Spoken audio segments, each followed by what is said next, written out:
तो नमस्कार दोस्तों, मैं दिलीप पांडे ओम शांति निरसन चैनल को आगे बढ़ाते हुए आप सबके बीच में कुछ आज के संसार में जो मनुष्य किसी पद प्रतिष्ठा पे बैठ के अपने आप को सोचता है कि मैं हमेशा ऐसे कायम रहूंगा और हमारे जीवन में यही चीज हमेशा घटित होती रहती है और होती रहेगी। हम हमेशा जिस पद पे हैं इसके बादशाह हैं, ऐसा जो अहंकार में तख्त यूज करके अपने आप को हमेशा उसी लाइन उसी फील्ड को महसूस करता है, उन लोगों के बारे में बात करेंगे। और जीवन का एक सत्य घटना कि आप हम सब अपने आप में हैं कौन।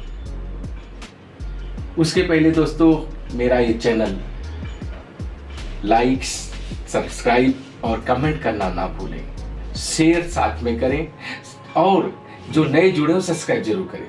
दोस्तों, एक बहुत बड़े अधिकारी आईएएस रैंक के जब रिटायर होते हैं, रिटायर होने के बाद गांव में जाते हैं, क्योंकि नेटिव प्लेस सबके जीवन में रहता है। गांव में पहुंचते ही अपने आप में बहुत ही खुशी के साथ में परिवार में रहते हैं, लेकिन उसी खुशी के बीच में दीपावली का दिन आता है। दीपावली के दिन दोपहर के टाइम में वो ऐसे बगीचे में बैठे रहते हैं अपने गांव के गार्डन में, और बैठते हुए सोचते रहते हैं कि आज दीपावली है और मुझसे कोई मिलने नहीं आ रहा है। यही सोच में वो बहुत सारा विचार आगे पीछे करते रहते हैं, और उसी बीच में उनके दिमाग में आता है कि अगर मैं जब पद पे था तो हमें कितने प्रकार के बॉक्स मिलते थे, कितने एनवलप मिलते थे, कितने गिफ्ट आते थे, कितने ड्राई फ्रूट मिठाइयाँ आती थी। उसमें हम कुछ लिमिटेड लोगों को दे देते थे, अपने रिश्तेदारों को देते थे, ऐसी सारी चीज़ों को डिस्ट्रीब्यूट करते थे। यही सोचते रहते थे कि एक रूम मेरा एक कमरा पूरा पैक हो जाता था केवल गिफ्ट से। ये सारी सोच उनके दिमाग में चलती रहती है और अपने आप को नीरस बनाते रहते हैं, क्योंकि धीरे धीरे संध्या होती रहती है उस दीपावली के दिन का और अमावस को, और उनके जीवन में अमावस की जो सबके जीवन में उजाला आता है अमावस की रात को, वहाँ पे अंधकार आ रहा है और वो सोचते हुए किनारे बैठे रहते। तब तक एक पेपर का टुकड़ा मिलता है उनको, एक बुक मिलती है, वहाँ पे ही रखा हुआ था किसी ने, तो उसको देखते हुए पढ़ने लगते हैं। और जब उसमें पढ़ते हैं उसमें एक लेख आता है और लेख से वो अपने आप को कैसे चेंज करते हैं देखना दोस्तों। और फिर उनको बाकी लोग जो कहते थे कि आप ये चीज हो, वही महसूस करते हैं। होता है ऐसा है दोस्तों कि उस कहानी में एक बहुत बड़ा रोचक तथ्य मिलता है, ऐसा कि एक गधा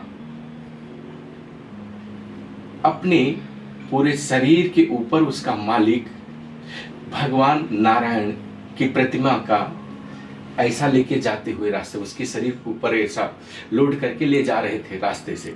रास्ते में बाजार आता है, गांव आता है, बहुत सारी भीड़ रहती है, लेकिन उस भगवान की प्रतिमा को देख के सब लोग प्रणाम करते हैं और जयकारा लगाते हैं। गधा सोचता है कि ये मुझे प्रणाम किया जा रहा है, मुझे नमस्कार कर रहे हैं। यही सोच में बहुत आनंदित होता और जोर जोर से चिल्लाता कि मेरा कितना सम्मान है इस जीवन में।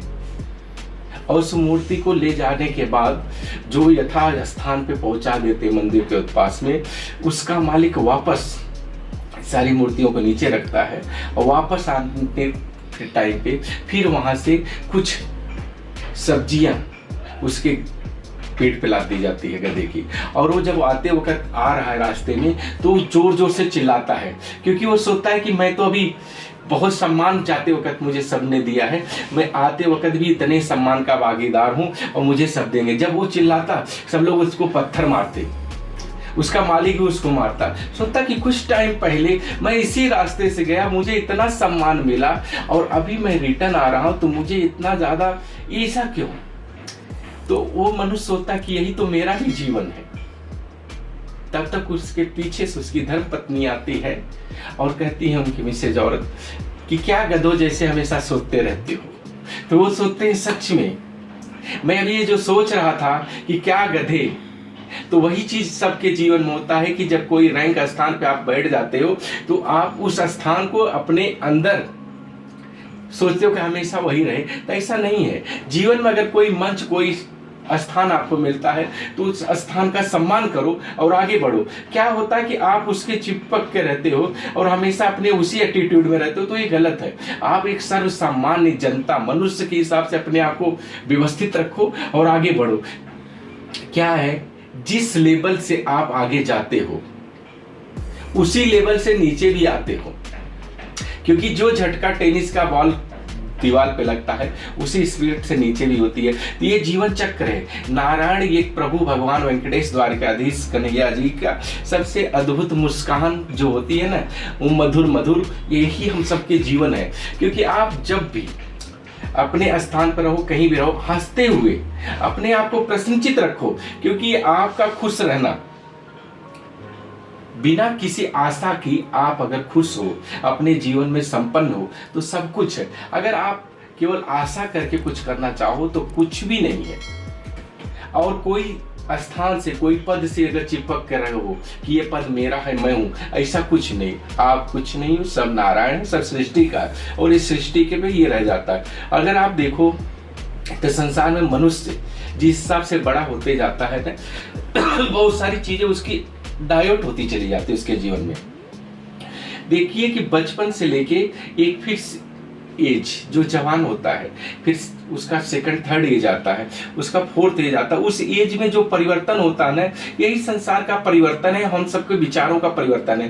क्योंकि मनुष्य की मैच्योरिटी उसके एज के हिसाब से मिलती है। जैसे एक पौधा बड़ा होता है तो उसमें फल लगता है, तो मनुष्य के विचारों में भी एक ऐसे फल लगने चाहिए कि वो कभी ये छोटा बड़ा ऊंच नीच ये वो छोड़ के केवल मनुष्य को सोचे कि मनुष्य है, और मनुष्य के हिसाब से मानवता बर्ताव करे, तो सब कुछ ईश्वर देते हैं। अपने अहंकार मैं शब्द को एटीट्यूड में रह के मैं हूं तो सब कुछ है, कुछ नहीं।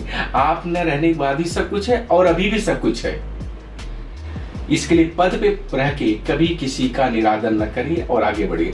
दोस्तों, ये वीडियो आप सबको अच्छा लगे, लाइक सब्सक्राइब कमेंट करना ना भूलें।